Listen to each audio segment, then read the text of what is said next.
ইউনূসের সঙ্গে বিশ্বমঞ্চে ওঠা সেই তরুণকে নিয়ে বিতর্ক তুঙ্গে। বিশ্বমঞ্চে তিনজনকে পরিচয় করিয়ে দিয়েছেন অন্তর্বর্তী সরকারের প্রধান উপদেষ্টা অধ্যাপক মুহাম্মদ ইউনূস। গত মঙ্গলবার নিউ ইয়র্কে Clinton global initiative leader stage অনুষ্ঠানে বক্তব্যের শেষ দিকে তাদের বাংলাদেশের ছাত্র আন্দোলনের তিন সমন্বয়ক বলে পরিচয় করে দেন তিনি। তবে এই তিনজনের মধ্যে একজনের পরিচয় সম্পর্কে বিতর্ক শুরু হয়েছে। ওই ব্যক্তি সবার অপরিচিত এবং গণআন্দোলনের অংশ ছিলেন না, এমন অভিযোগে সামাজিক মাধ্যমে আলোচনা চলছে। মঞ্চে যাদের ডাকা হয়েছিল তাদের মধ্যে ছিলেন প্রধান উপদেষ্টার বিশেষ সহকারী মাহফুজ আলম, ব্র্যাক বিশ্ববিদ্যালয়ের শিক্ষার্থী আয়শা সিদ্দিকা তিথি এবং তৃতীয় তরুণ। সামাজিক মাধ্যমে বিভিন্ন পোস্টে জানা যাচ্ছে ওই তরুণের নাম জাহিন রোহান রাজিন এবং তিনি বৈষম্যবিরোধী ছাত্র আন্দোলনের সমন্বয়কদের কেউ নন।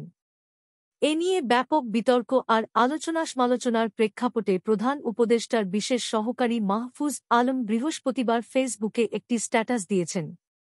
তিনি লিখেছেন, সিজিআইয়ের অনুষ্ঠানে মঞ্চে উঠে পড়া ওই ব্যক্তি অনুপ্রবেশকারী এবং অসৎ লোক।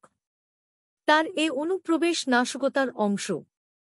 ফেসবুক পোস্টে তিনি লিখেছেন, ওই ব্যক্তি তার নিজস্ব ব্যবস্থাপনায় সিজিআই ইভেন্টে যোগ দিয়েছেন।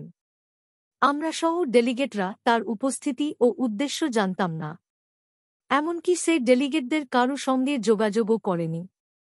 তিনি লিখেছেন, স্যার আমাদের মঞ্চে ডাকলে হুডমুট করে আমাদের আগে মঞ্চের দিকে তিনি আলোচিত ব্যক্তি দৌড়ে যান। তখন আমি তাকে মঞ্চে ওঠা থেকে ঠেকাতে পারিনি, যদিও আমি সন্দিহান ছিলাম। বিশ্বনেতা ও গণ্যমান্য ব্যক্তিদের সামনে আমি তখন অসহায় ছিলাম। মনে হচ্ছে এটি ছিল ফ্যাসিবাদী গোষ্ঠীর পূর্বপরিকল্পিত কাজ। ফেসবুক পোস্টে মাহফুজ আলম আন্দোলন ও গণঅভ্যুত্থানের নেতৃবৃন্দ, সমন্বয়কারী ও যোদ্ধাদের কাছে ক্ষমা প্রার্থনা করেন। ভবিষ্যতে এ বিষয়ে আরও সতর্ক থাকবেন বলেও সামাজিক যোগাযোগ মাধ্যম ফেসবুক পোস্টে উল্লেখ করেন তিনি।